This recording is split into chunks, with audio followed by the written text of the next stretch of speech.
I'm just gonna put a disclaimer. My voice sounds like this. I'm not gonna be talking all night because I had so much fun at Super Skills.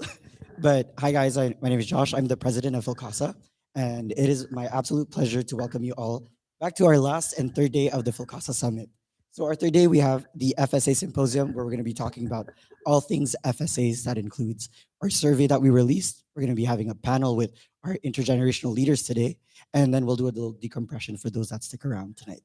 Okay, so before we begin, we'd like to acknowledge that our team operates in different unceded lands and territories across Canada.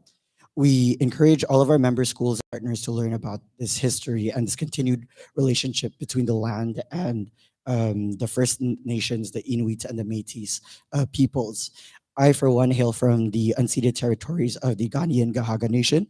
So Jajage or Montreal is formerly known as that gathering place for many First Nations. So we respect this continued relationship, and we encourage exactly this month, especially as it is Filipino Heritage Month. It is also National Indigenous History Month, to think about how we can all contribute to our own personal decolonization and our reconciliation as well towards Indigenous peoples. So without further ado, welcome to Isang Bagsak. It is our intergenerational perspectives panel on Filipino student leadership. So I'm going to pass it on to my vice president, Julia Custodio, who's going to be moderating the panel for us.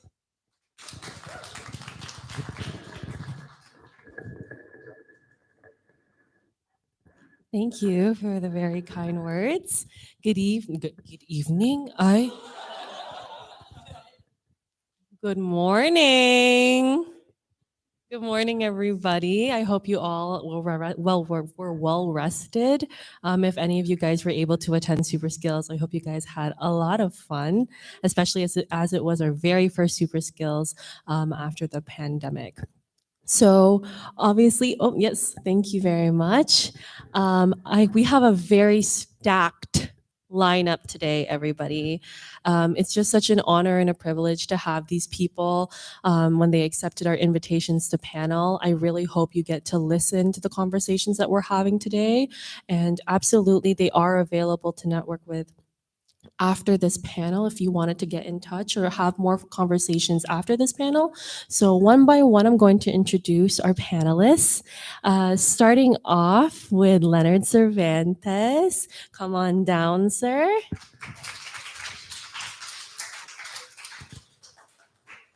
You get first seat. Yes, you do. All right, and then I have Graham Pedregosa. You can come on down.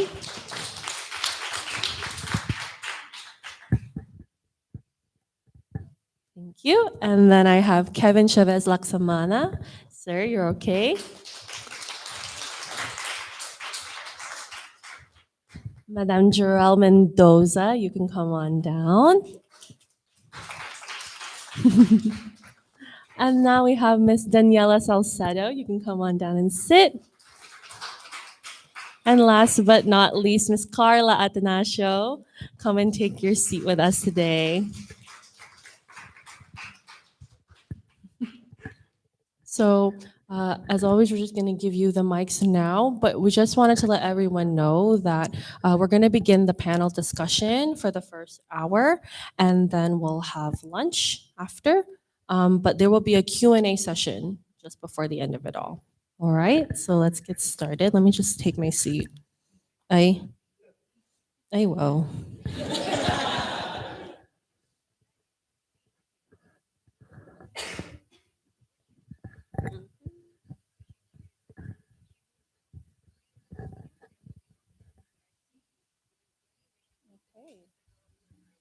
All right, so we're good to go. Let's begin with the next slide. Next. Okay, thank you. Okay, everyone. So to my left, this is Leonard Cervantes. Leonard Cervantes is a past president of FCAR from 95 to 96. And one very amazing and very special thing about Tito Leonard is he is the creator of Super Skills. So yes, a very legendary.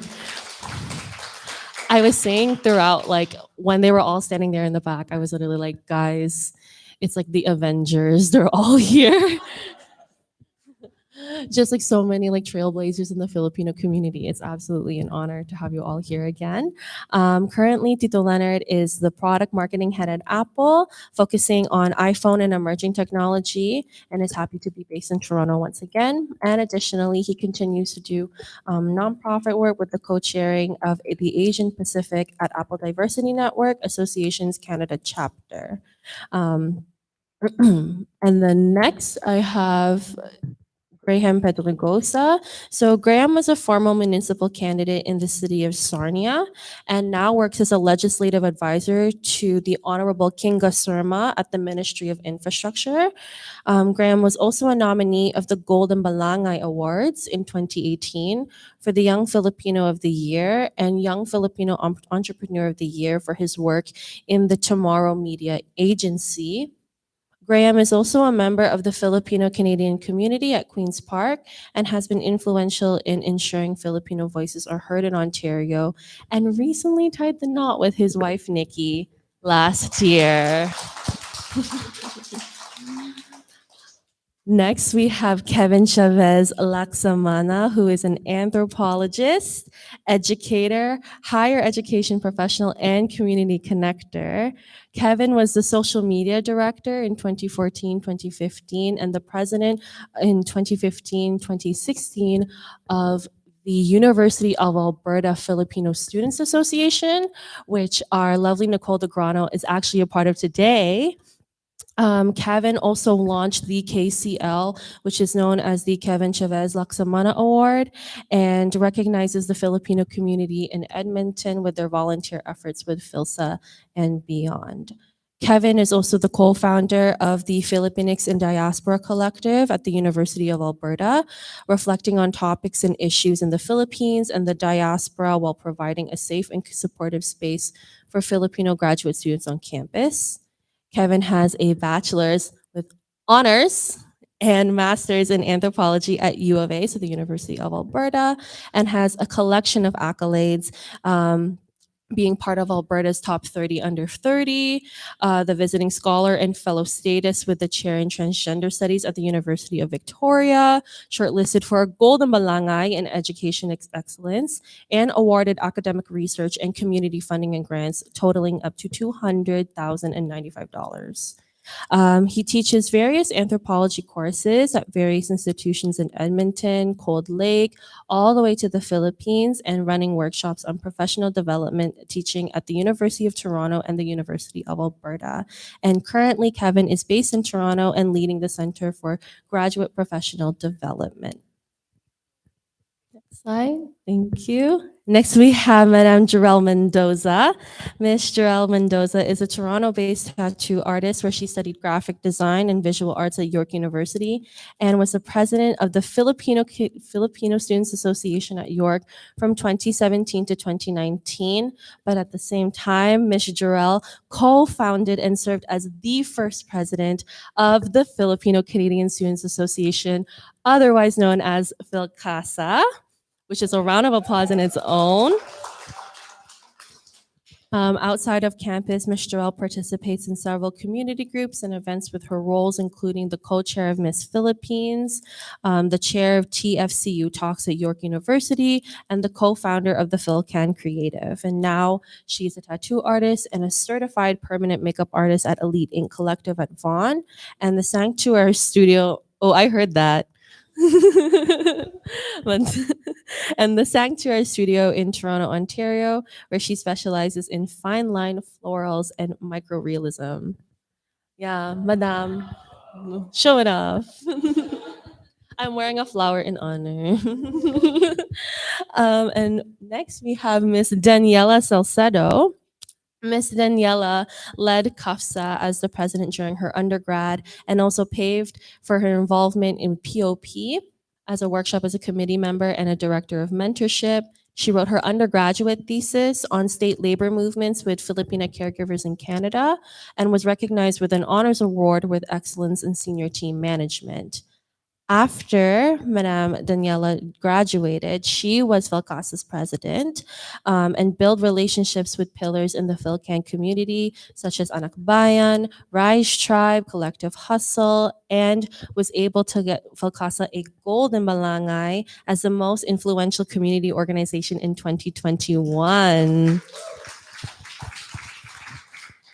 Currently, Miss Daniela is feeling her legally blonde fantasy, working to achieve her dreams of becoming a lawyer at the Alexander Lincoln School of Law.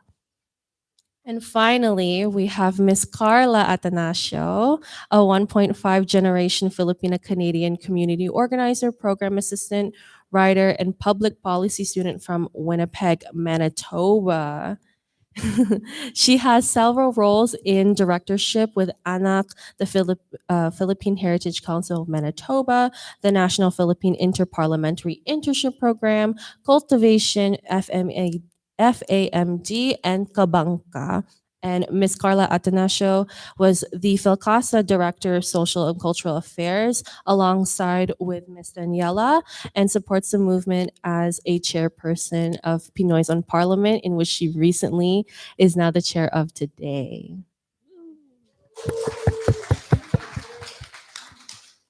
All right. So now that I've introduced all of our panelists, we'll get started onto the discussion. So I first just wanted to ask you guys, starting off with generational trends, you are all coming in from various walks of life. You are all coming in at different ages and different times on what life was like back then for Filipino Canadian leadership. I just kind of wanted to start off with Leonard, um, with what were some of the trends growing up in your respective Filipino communities? Sure. Also, thank you for inviting me.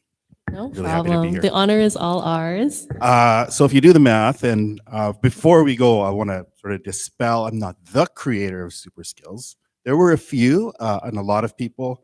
I'm happy to be the person who shows up for that group.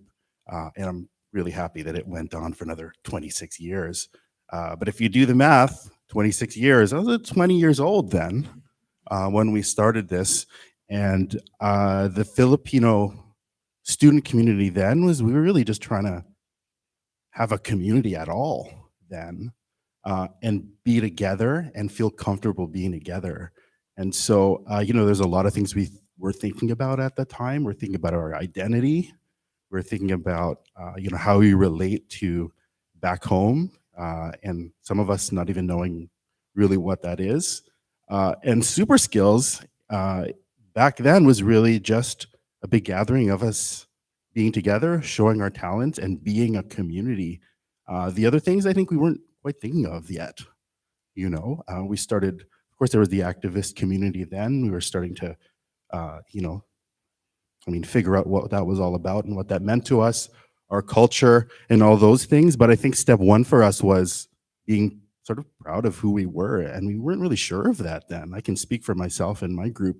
We weren't used to that.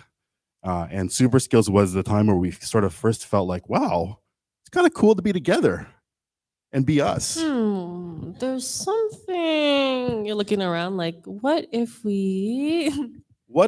Yeah. And, on the name, gosh, it was a joke. We were just like, well, what are we going to call this? People are going to show their skills. How about super skills? And then we just thought, well, and then it just stuck. And 26 years later, it's still called that with I don't know if it's still cool to have the Z there, but in 1996, that was cool. So I don't know, it's part of it. I guess it's part of the branding forever. But yeah, those were really the times. It was, how do we be together and be happy to be ourselves? And that was it. And then we just go from there. Thank you so much, Graham. I saw you nodding your head along. Did you want to add anything? Yeah, I think I come from a year born in 95, and I think it comes to that borderline of Gen X and millennial.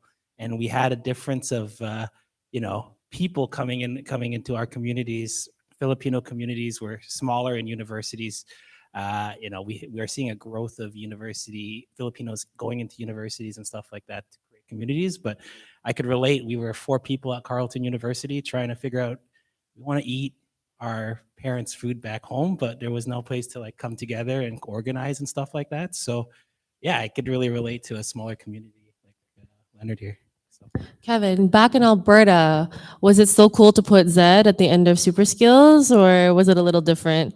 Mm, mm. No, I think if for us, it's pretty much the same. We wanted to have that connection with the homeland or the motherland. So when they started FILSA, I was the president in 2016. We wanted to have a group where it's a social group, but also we give back to the communities in Edmonton, but communities in the Philippines. So we are very proud of the work that we are doing back there. We are providing a, an avenue for students to talk about their experiences as a person of color in academia, as someone who is in academia all my life. We don't see a lot of representation. All of my mentors are white. You don't see people or hear last names that sounds like our last names or talk like us. So for us, we created Philsa to fill that void, but also by giving back to the communities that adopted us and the communities that we left back home. Wow, emotional. I love.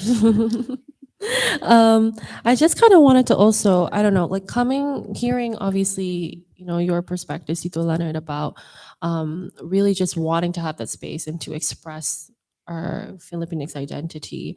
Were you able to, as like time went on and you saw super skills? Oh yes, sorry. As the time went on and you saw super skills reoccurring with different groups and the turnout every single year, have you been noting, have you been seeing any kinds of shifts or patterns in the Filipino youth over the past years?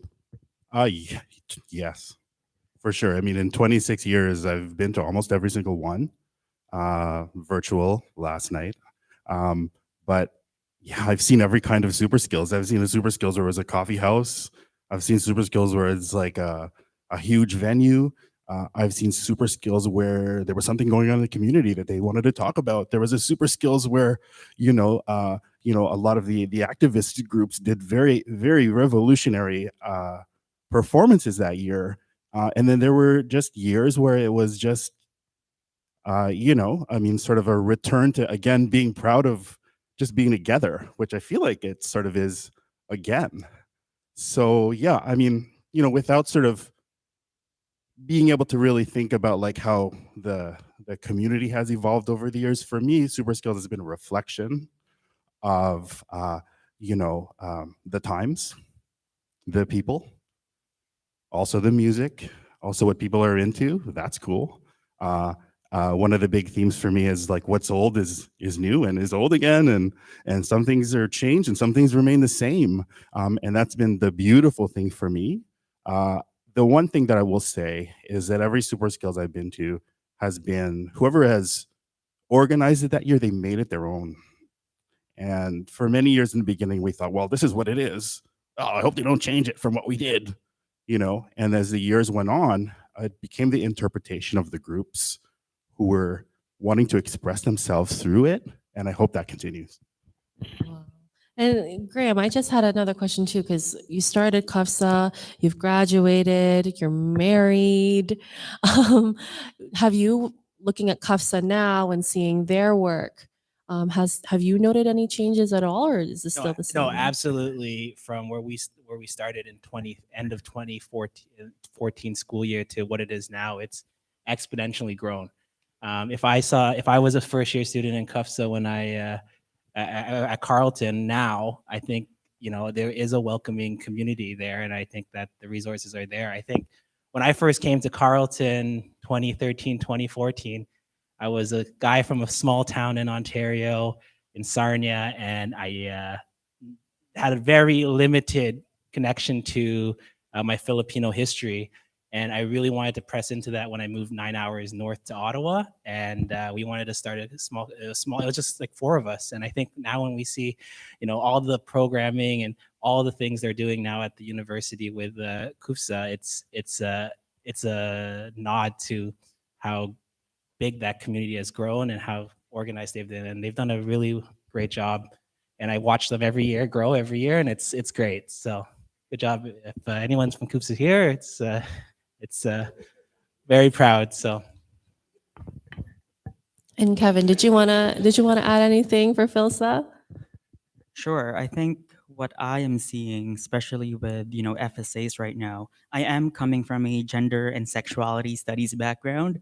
So, the term woke, that's something that I, grapple with and I study when it comes to research, is that a lot of the Filipinos are, especially the youth, are interested in breaking the intergenerational trauma and paving the way and just leaving crumbs for the next generation. So, we can do better. Our parents, when they moved here, they did what they can to survive. And now that we are in this privileged spaces, we are having an FSA in a university, that is paving the way. And it has changed. Even when I graduated from my undergrad, when I started my undergrad, in Edmonton. Nicole is also from Edmonton. You can count even just how many Filipino restaurants are in Edmonton, and now we have 3 Jollibees. So that says a Yes. lot. So Alberta is winning. so we are, progressing. I would say. Lovely. I just, I know 3 Jollibees. Niagara Falls, we have to drive all the way to Toronto. And even then, the traffic is so bad. You just get your one chicken. By the time you go home, it's cold. Anyways, I just wanted to move on to the next section. So thank you so much to the three of you for sharing your insightful experiences. I just wanted to ask for the ladies, starting with community. Miss Daniela, what were some of your intentions in getting involved in CAFSA and restarting it from where it was before?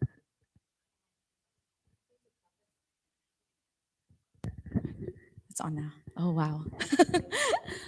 To preface, we didn't even know CUFSA's existence before until we started digging. And as Graham mentioned, we saw their Facebook page and we uncovered the details of CUFSA's existence before we were able to revive it.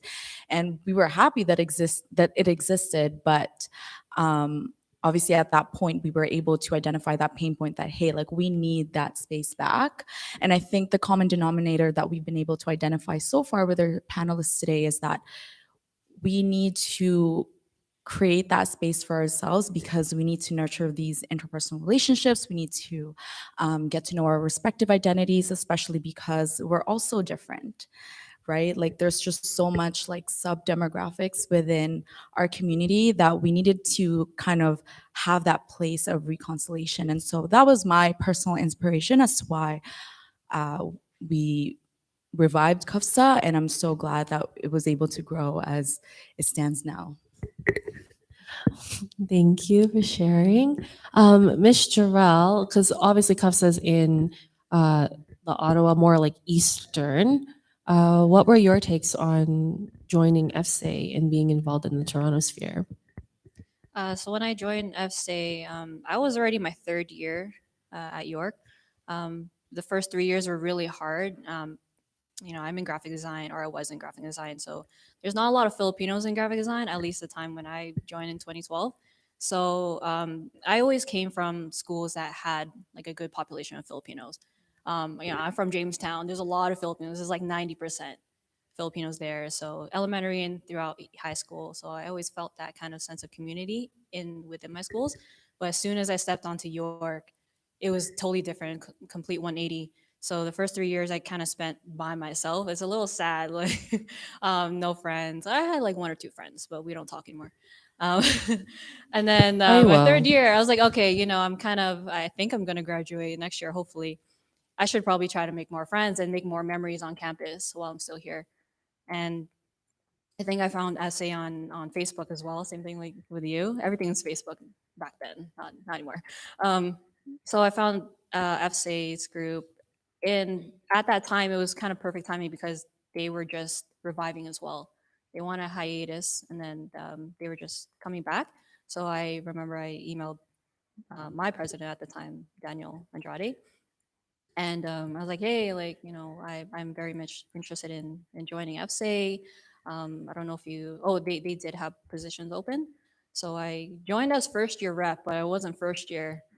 I guess I don't know, like just starting off slow and being humble in the beginning. So yeah, that was a very good timing. And as soon as we went to the first fall orientation, I remember specifically, first person I met was Francis, who's here right now, gang gang. Shout out to Um, Francis.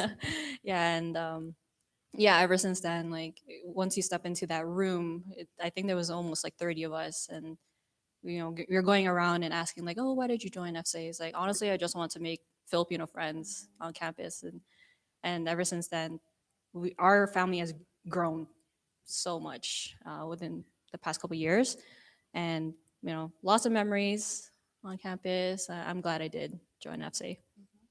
So beautiful. Wow.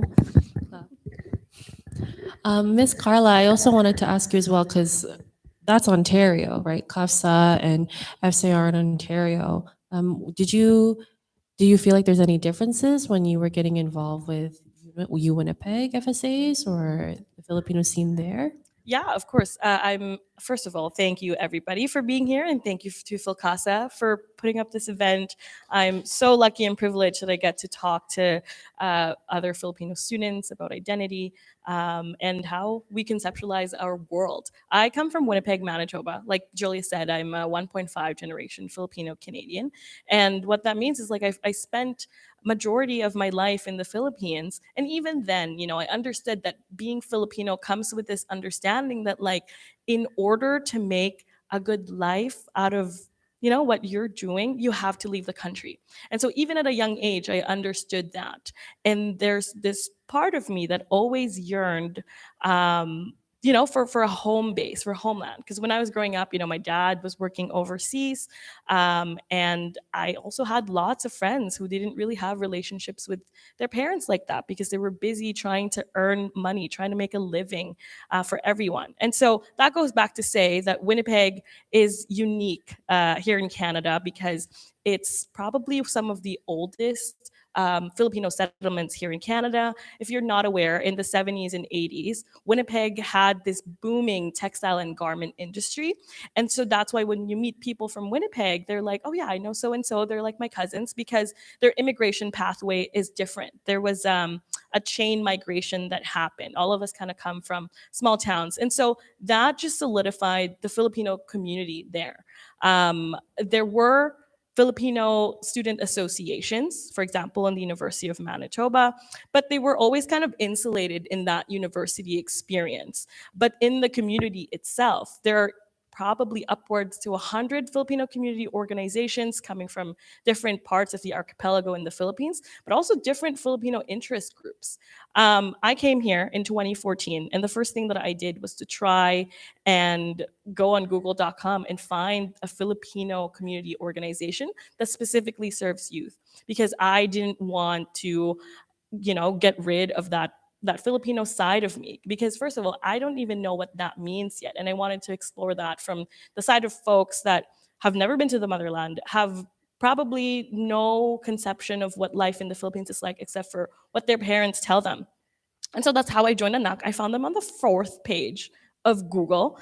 And yeah, they took a month to reply because this is a volunteer-based organization, right? And it just opened up a lot of doors for me.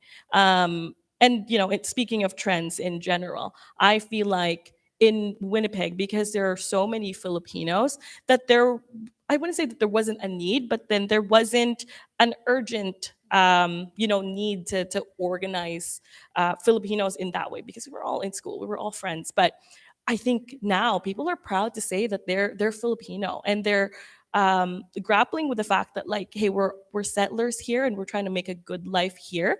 But how can we reconcile that with the fact that we can make things so much better, not only for ourselves here in Canada, but also for the folks back home? How do we conceptualize being diasporic individuals?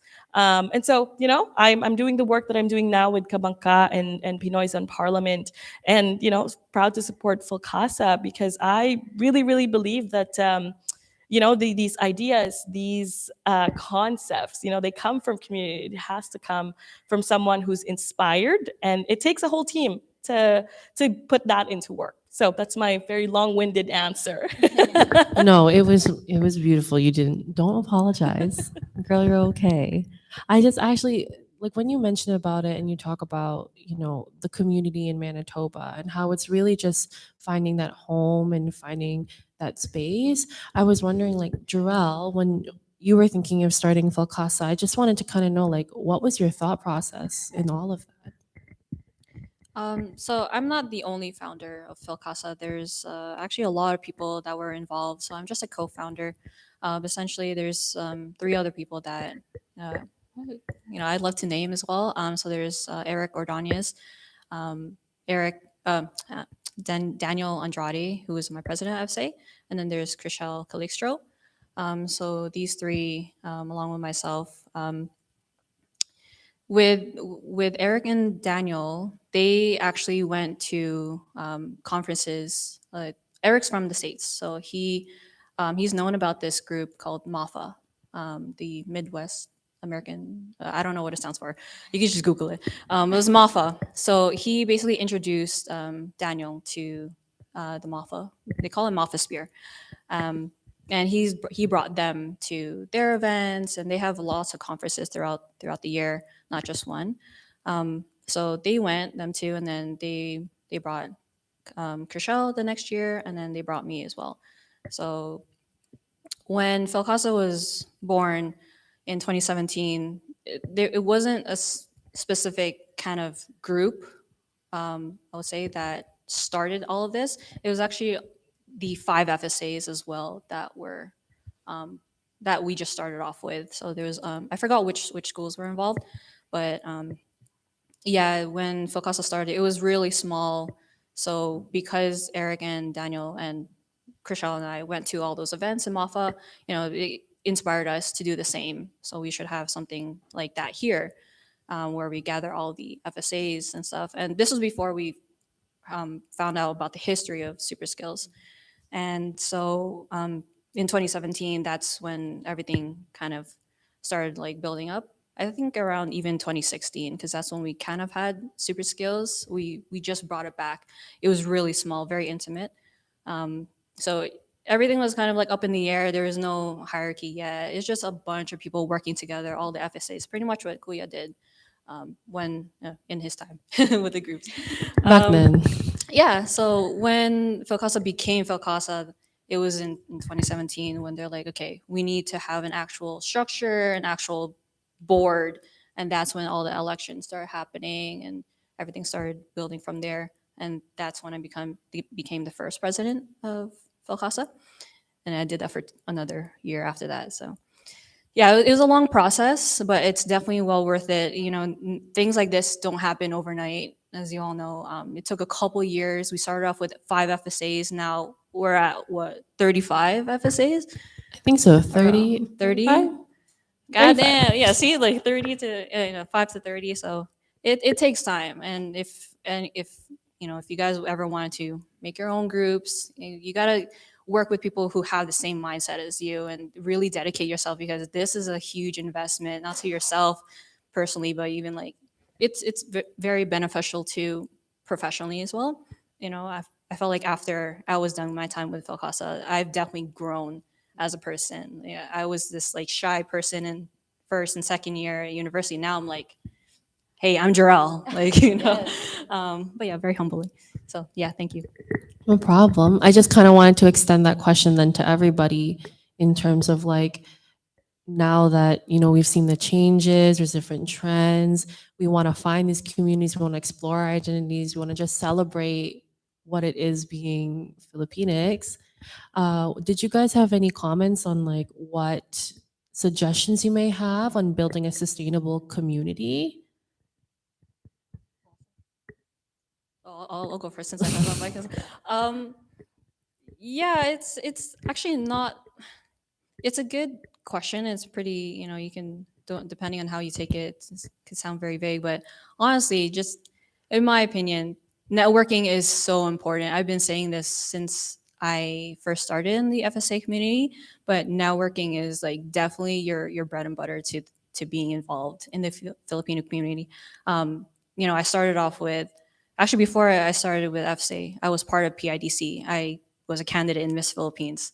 I didn't win, but instead of being salty about it, I joined the team, so I can learn how they run these things. And then with that kind of knowledge and that kind of connection that I had with them, that's when I joined FSA, because I basically had that kind of leverage when I came to FSA, and I'm like, I know these people, I know these groups outside of campus. I think they would definitely help, even sponsor or collaborate with. So that's kind of how, even like connecting with other groups outside of campus really helps. Because, you need those sponsors and you need those other groups to help like support you. So yeah, definitely networking and just meet as many people as you can.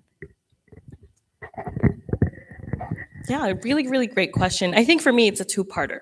First of all, you have to remember that when you're organizing, this work doesn't stop when you graduate.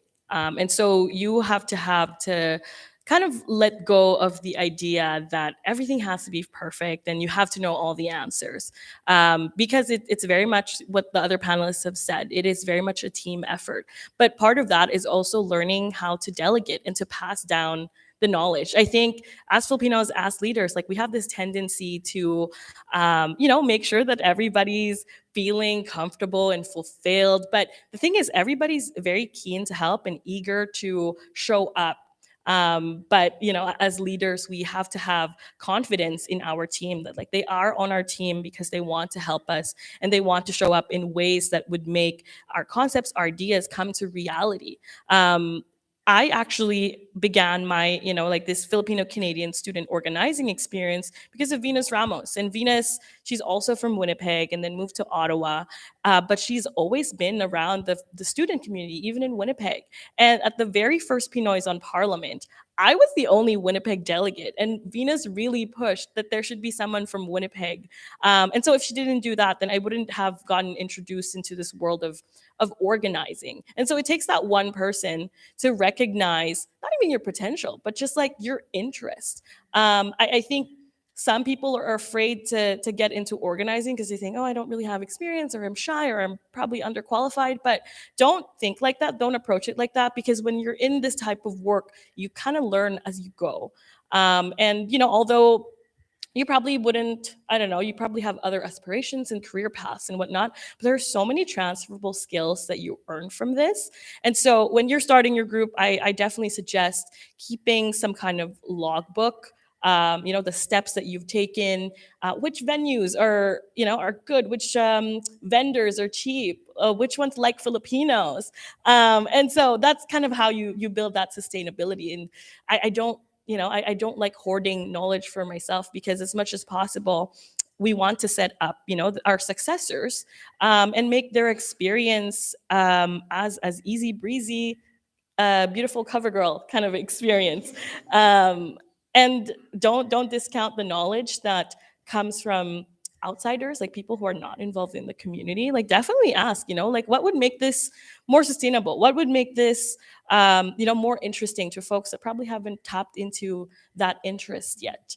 And then, again, that's a succession. It's important to recognize, which people are super eager, which people always show up. Because even if they don't want a directorship position, they don't want that hierarchy, it's important to keep them close. And like myself and Daniela, we actually never hung out in person until like, a couple days ago. We met each other at like POP, but we always organized online because we were doing FILCASA through Zoom. But I could definitely say that like these people from FILCASA, from POP, I have friends from coast to coast to coast. And that wouldn't have been possible if I didn't open up myself to it. And I didn't recognize that these people, all of you guys, are also trying to understand your place here as a Filipino, as a Canadian, as a settler, but also someone who's like adjacent to kind of whiteness. And so there's lots of work that we need to internalize. But that work is not just delegated to you. It takes a whole community to really understand our place in the world. So it's like who you surround yourself with, that you can make sense of your life. Just to add to that, when I think about sustainability with respect to community organizing, I think of two things. And number one is communication, and number two is transition. So communication to me, it primarily exists during your term. So I think one thing that I personally was very much a proponent for was that you just need to be able to communicate your needs, communicate your interests and your passions to your executive team, because you have a team for a reason. Just because you have this role assigned to you doesn't mean you're limited to that, or doesn't mean that nobody else can do the same thing when you're not able to at the moment. So that was something that I definitely really had to emphasize, especially because our term was the first term amid the pandemic, and it was kind of a difficult transition with the programming and just kind of leveraging that virtual presence. It was still very novel at the time. So that was what I really wanted, was communication. With regards to transition, I would say that that happens when you leave the team. And I think from my experience so far with leadership, I like to build, or I like to encourage my team members to create transition packages. Also, basically kind of like outlining contacts, strengths, weaknesses, opportunities that you were able to identify in your role, because it's just such good knowledge and history that the subsequent teams can follow. You think I was able to get my contacts myself? No. Jarrell, like I looked into the drive that the Google Drive that existed before mine, and so it just helps that, you know, like we're building these connections, we're building these network, because we know that the other people will follow and that will benefit from them.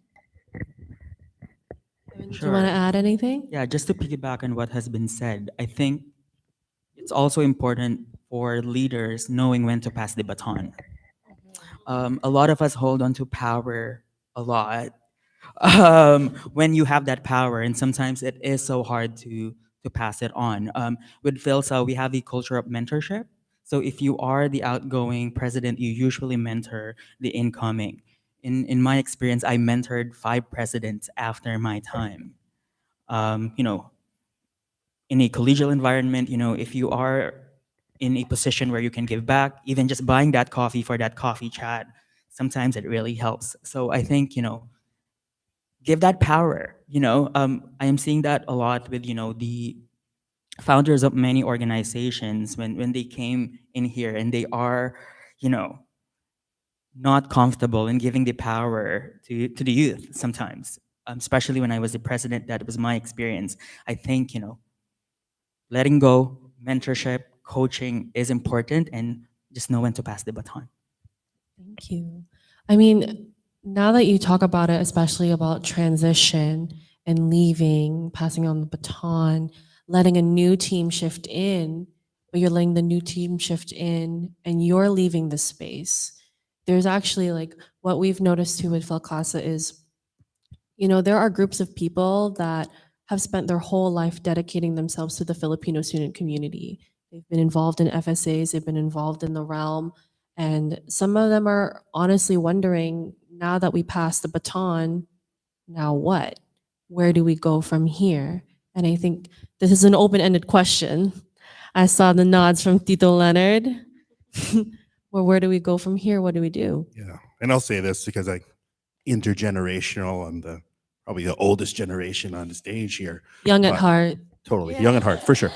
Yeah, I had those feelings when I left what is now PhilMed, right? And for many years, I thought, what am I going to do? Like I poured my heart and soul into this.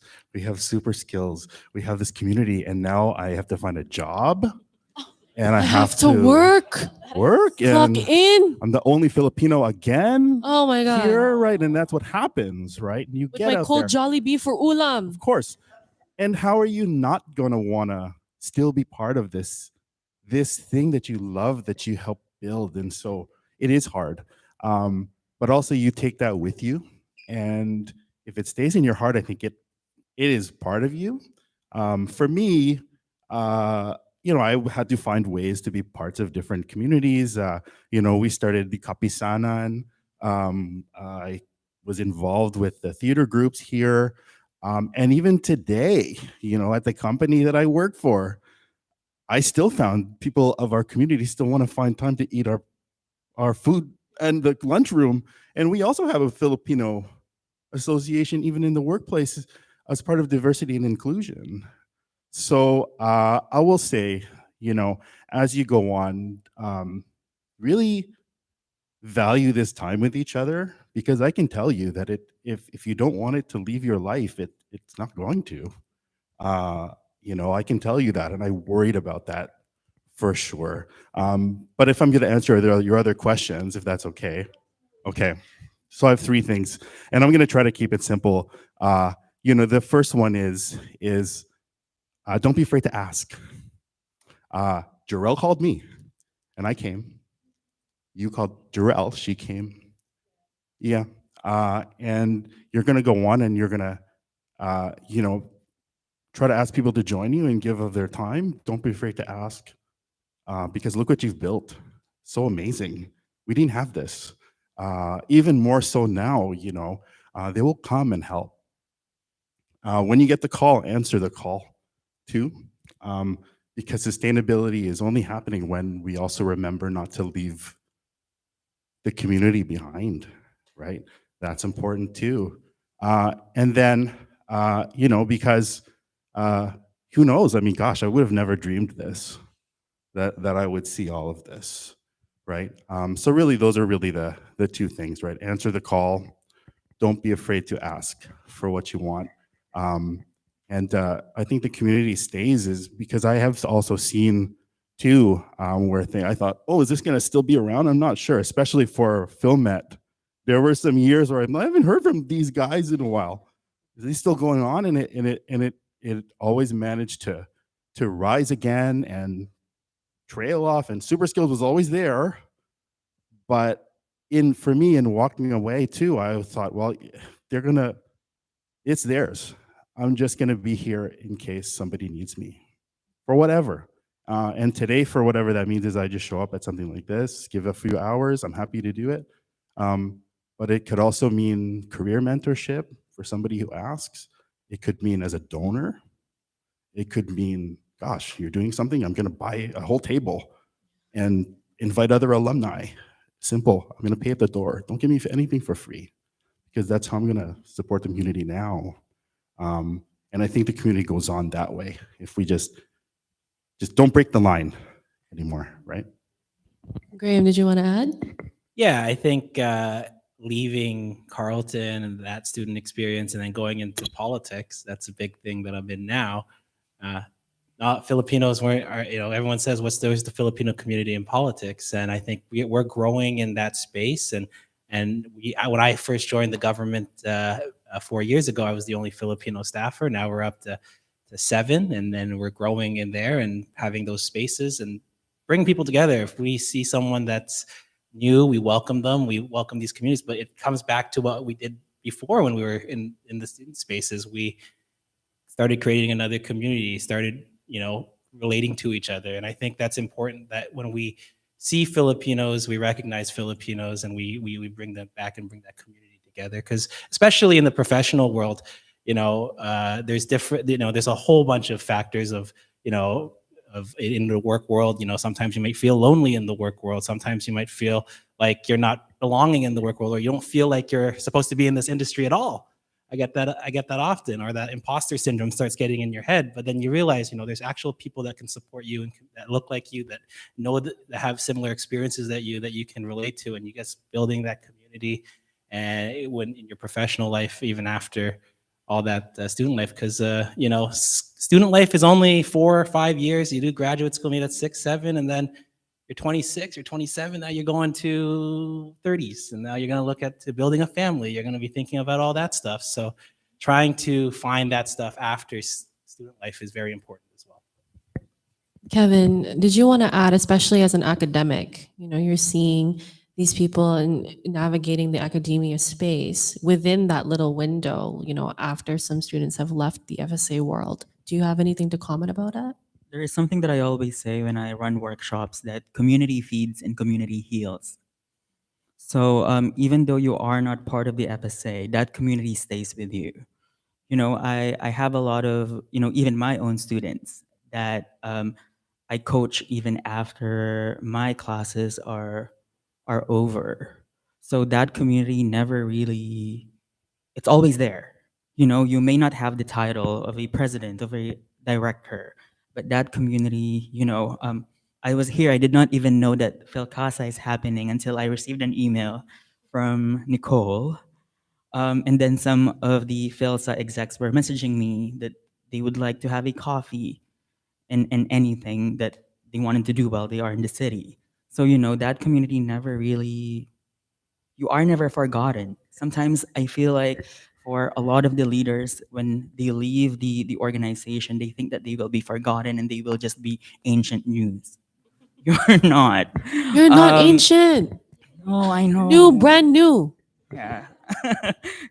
So it's always there, so always forget that your community, especially Filipino, I also study food. That's why food has a special place in my heart, that your community feeds and your community heals. So hopefully you guys don't forget that. Wow, that's so amazing. Unfortunately, just due to time constraints, we do need to cut the panel, and I'm so sad. I wish we could have these discussions forever and ever and ever. But thank you so much for giving us your time and all of your insightful discussions. I'm ready to take questions from the audience or from YouTube. Is there any questions? Any questions? Hi, Francis. Oh, did you want to come and grab the mic? Yes. Sorry. I think my foot fell asleep.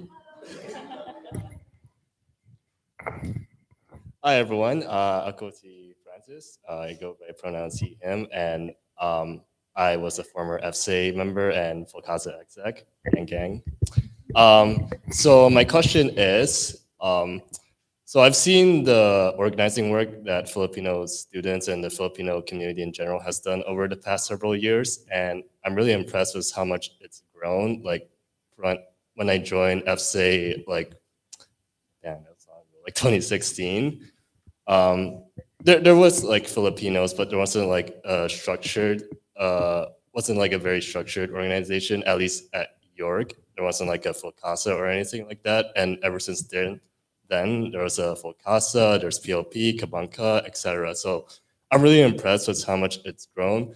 Now the question for me is, over the next several years, what do you think Filipino youth student organizations should do to have all voices in the Filipino community heard? So we've been talking about getting Filipino voices in parliament and boardrooms and all of that. But what's not often discussed is the voices within our own communities that aren't talked about as much. So like Filipinos with disabilities, Filipinos in the LGBTQ plus Filipinos from indigenous communities back home, and even some working class Filipinos. As some people may be aware, a lot of working class Filipinos may not have the time or money to be able to come to events like these. So what do you think Filipino organizers should do for the next few years and beyond to sort of help get those voices elevated? That's a very excellent question. Thank you, Francis. And like I mentioned, when I was younger, I understood that like we are here because living in the Philippines is not sustainable. I'm actually a first generation university student. Neither my parents went to university. And my mom had to go to recto and pay to fake her birth certificate in order to be the breadwinner for her family. And I also had a dad who worked overseas, and it wasn't until we moved to Canada that we became reunited. And so I'm saying this to mention that it's important to realize that our role is not to speak for our community, but to understand every Filipino's walk of life. Because when I funny story, when I went to Pinoy's on Parliament, I had this like conception. I was a little naive that like every Filipino that comes here, they have the same community as in Winnipeg. But it was only until I started talking to people that like, like, hey, I didn't really know my mom until I came here. She came here a few years before us, and we're trying to rebuild that relationship. That like I really understood that there's no one way of being Filipino, and being in these roles where it's like quote unquote leadership involves talking with folks, but also empowering folks to start their own thing. I was just with Tyson Dimayuga yesterday, who was a delegate for Pinoy's on Parliament. He immigrated here 2 years ago, and now he's settled. He's working in the YMCA, and he's doing amazing things. He just launched this network called Cebol Pride Network, which means to grow or to sprout. And he said that upon realizing that there is a need for this kind of LGBTQ organization that's for Filipinos, that he looked up different organizations that already existed. You don't have to reinvent the wheel in order to start organizing. Like the other panelists have said, there's plenty of knowledge within community, and I think there's so much value in staying connected and being on the ground. I think that's what I'm still doing my undergrad, and I'm considering going into academia, going into these professional spaces. And sometimes I wonder, like I never want to be in an ivory tower. I never want to be the Filipino expert without really knowing what's happening underground and not knowing what the titas and titos that work, at Superstore are going through. I have titas and titos that work in a superstore in a hospital. And so, again, it all goes back to understanding, when to pass the baton, when to disseminate knowledge, and when to step back and let other people lead, because these people already know what their needs are. There just needs to be resources, there needs to be tools in order for them to start, really understanding what it is that they need and how we can address that into reality. So if you're thinking about starting a network, or if you just want to do a more low-key kind of conversation at a second cup, that's okay too. You don't need to have a formalized organization to say that you're with community. Sometimes you could just go to Jollibee and talk about your frustrations at work, or have a Slack group chat, have a WhatsApp.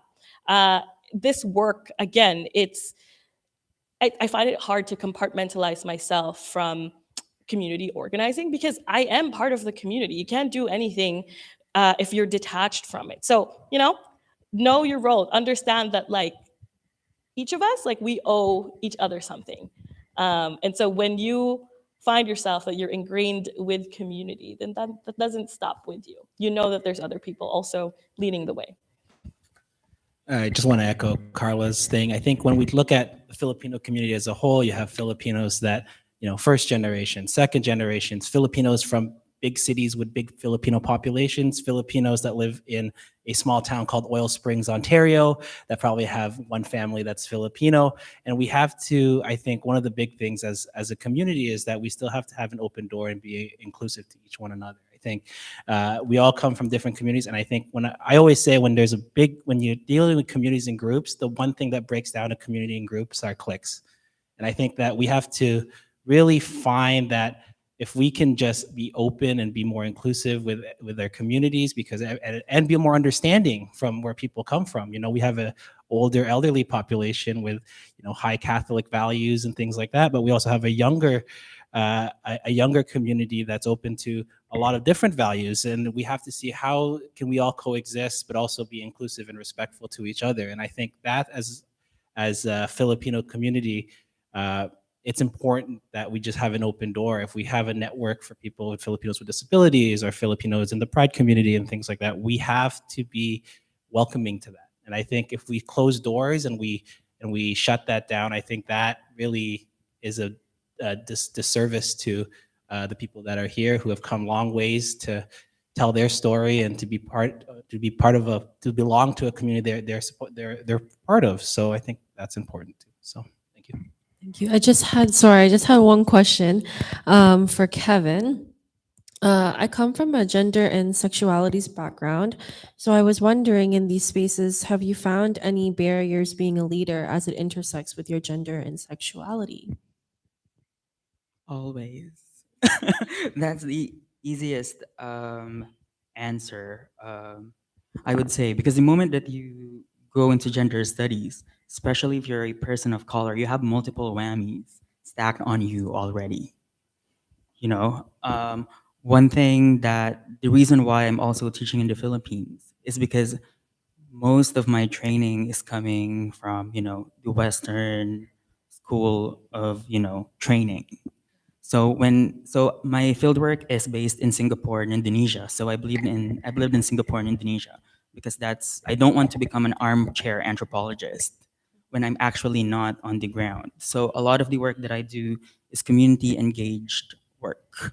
And my philosophy with my work is the concept of, I'm not sure if you've heard about it, mapagpalaya, that everything that we do should be freeing, and that it should be open source, open access, and that there's a difference between, sometimes when we do projects, we always need to talk to the people, we always need to talk to the audience. You can't bullshit the audience. The audience know when you are just BSing. There's a difference between a passion project and a project that is actually community engaged and informed. So even when I left my PhD a month ago. It doesn't serve me anymore. And also because maybe I was also tired in, trying to carve a space for myself, and I can carve that space somewhere where I will be seeing more immediate public impact, just like what we are doing right now. So, what I am doing, I keep mentoring folks, just because, I never had a supervisor that is Filipino. When I moved here, all of my education, I got my BA, my master's, and then I finished half of my PhD at the U of A, and there's no Filipino professors in my department. So, when I moved to Toronto, just, looking at TMU, York, we are so lucky that there's a lot of Filipinos in the academe. We have Ate Ethel Tungohan, Connelly De Leon, from TMU. So not gatekeeping those spaces. What I did when I was studying the trans community. So for my undergrad, I studied transgender beauty pageants, looking at super Serena queens. So that was my undergrad, looking at the concept of power. What I did while I was writing my thesis is I keep asking our library to buy copies of the books because you never know who will come after you. So just leaving those crumbs, slowly but surely, definitely will, change the pathway for someone who, at least for me, in my department, I'm the only one who works with trans Filipino subjects. So my philosophy when it comes to teaching, it should be responsible and it should be freeing. Thank you. No, unfortunately, we are pressed for time. So starting with Ate Carla and then going down from the panel, did you want to just have any quick closing remarks for, I guess, what to expect from Beyond and overall this entire experience? Yeah, well, thank you again, Julia, for moderating this conversation. Thank you to the panelists. This has been very insightful. And thank you to you, the audience, for being so engaged. Again, just you showing up here says that our community is in good hands. I want to plug, of course, our network, Kabangka, which is the mother organization now of Pinoys of Parliament. We're a not-for-profit organization, and there's no age. I think there's an age limit for Pinoys in Parliament, but not Kabangka. You're free to join it, even if you're going to be a professional. It's a network of folks that are in different industries that just want to connect, want to chat. But if you're not really looking to get involved in that manner, I just encourage you to hit up more Filipino friends. Go out to eat, talk about your days and how you conceptualize your life. I really like this. What is it called? Like we're not really strangers. Just asking, deep questions that probably wouldn't have come up during dinner, and you'll get to know more about yourselves and your friends in your community. So thank you. We should have a Filipino version of "We're Not Really Strangers." That's so much fun. What should be the first question? Anong paborito mong ulam? But my final note would actually be I want to highlight that I actually learned this from one of the workshops at Pinoy's in Parliament, and that's the concept of self-care and community care and being able to reconcile those two, because just kind of deriving from the concept of being able to know that, you know, like it's kind of your time for now, or being able to know that you need to step down and kind of pass the baton. I think those two concepts are really important things to consider, especially because there are other endeavors that we may want to pursue, but that doesn't mean that we're going to leave the community we started or that we connected with from the very beginning. I mean, look at me, like I'm still here, you know, like I may not be playing this a super active direct role, but I'm around and I will always be around. And that's something that I'm going to continue to practice, especially as now I'm able to play the role of giving back to the community that served me and will always serve me. So thank you again for hosting this wonderful event, FILCASA, to the FILCASA executive team. This was so great to attend, and it's been an absolute pleasure to be a part of. Julia, thank you so much for moderating this insightful discussion, and to our fellow panelists, it's been great to, you know, sit alongside you.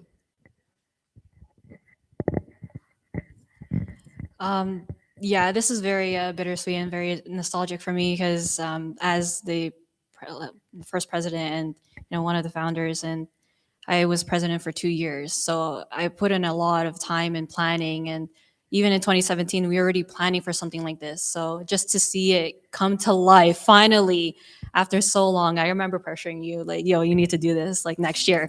It didn't happen. So yeah, no, thank you, FILCASA, for finally doing this. You've manifested it. Like all of your predecessors are, I'm sure they're very happy, me included. So thank you, Julia, for the invitation. When I got your email, I was still half asleep, and I was like, "Am I dreaming?"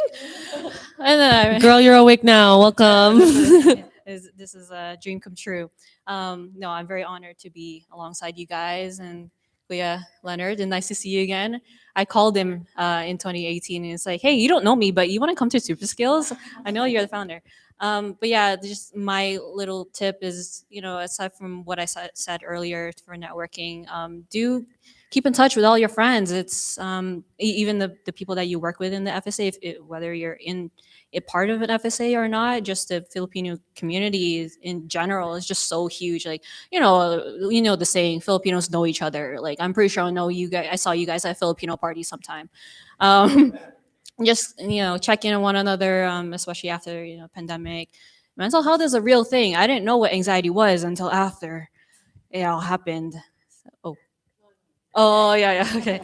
Yeah, just be kind and invite each other once in a while. Like, let's get coffee. Let's get boba. I love boba. Just hit me up. If you want tattoos, let me know. I do buy-in sometimes, and like if you want tribal, let me know. Yeah, hit me up on Instagram. Yeah, well, on that same vein, take care of yourself. You cannot take care of the community if you don't take care of yourself. A little plug, if you guys are at the University of Toronto, I lead the Center for Graduate Professional Development. If you are thinking of grad school, wanted to have that chat, my doors are always open. If you are thinking about your career after school or grad school, I can be your kuya. You can find me anywhere. I'll pay for your coffee. And yeah, thank you. This is so worth it to wake up early on a Sunday morning. And yeah, I'm an avid spin person, so I always ride bikes. Take a spin class with me. So if you guys are around Toronto, so yeah. Well, thank you again, FILCASA and Julia, for the invitation to this panel. I was very honored for the invitation and to be part of this. I think one of the key things I just want to leave you is that I think we're coming to a point now with the Filipino community in Canada and in Ontario, is that we are rising up as a community and being at the seat of the table in different industries, whether that be not just healthcare or service, but in politics, in law, in arts, in culture. I think we were once a small community that now we're taking leadership roles in these industries, and I think we're coming to a point where we can make differences in this country and in provinces across the country here. And I think if we keep going involved, keep pressing into what you're going to do after university, I think that's going to be a big impact for you. Yeah, thank you for inviting me. I'm very grateful to still be called. And also to my fellow panelists, I'm honored to sit here with you. Yeah, I think the thing I'll leave with you is I'm already seeing this happening, but continue to document this story that all of you are writing today. I come from an era where the internet was still new. I didn't have professors that looked like me. I didn't have, I mean, needless to say, you know, there was no one who looked like me in any career that I wanted to do. And so we didn't really have anything to like look at. And so, you know, when we talk about breadcrumbs, I really like that because we didn't have a lot of breadcrumbs. I can tell you, you know, that there is probably, I know that there is an FSA president from 1995 who you can still find. You have to go to Facebook, but they're there and they can tell you stories about how it felt then. And I can guarantee you they feel exactly maybe the same way that frosh feels like when they're walking in your orientation week and they're waiting for you to sign them up and they don't know if they're going to, you know, that feeling, right? They're sort of, And they're like, I want to "What- sign up, what?" but I'm not sure. And, you know, and you can still feel that way today. But I guarantee if you take that step and ask, you'll probably get a good answer on the other end. And I think that's, you know, I mean, gosh, like there's so many documentation you can read now about how this story is being written down. But I think it starts out just by messaging somebody who, you know, you don't know, but you've heard, and they might answer and they might give you a really great storytelling about how the community was then and how it relates to now. Thank you so much for all your words. Unfortunately, we do have to cut the panel now. So thank you so much to all of our panelists. It's an honor and absolute privilege to have you all here to share this space with you and to hear everything that you all have to say. It's truly just so surreal. On behalf of the FILCASA team, we're so thankful for you all to be here to join us for our first inaugural summit. I've mentioned earlier that yes, it feels like the Avengers, but it also just feels so magical to all see this all in person. So thank you very much. All right, I'm going to pass it to Josh for closing remarks. Thank you so much. So let's say thank you once again to Julia and the panelists for our discussion today. Round of applause. And we're gonna have lunch served right outside the venue. So if you guys want to grab a bite, it's free food. Serve yourselves. Perfect. Thanks so much. We'll reconvene in 20 minutes. Thank you so much.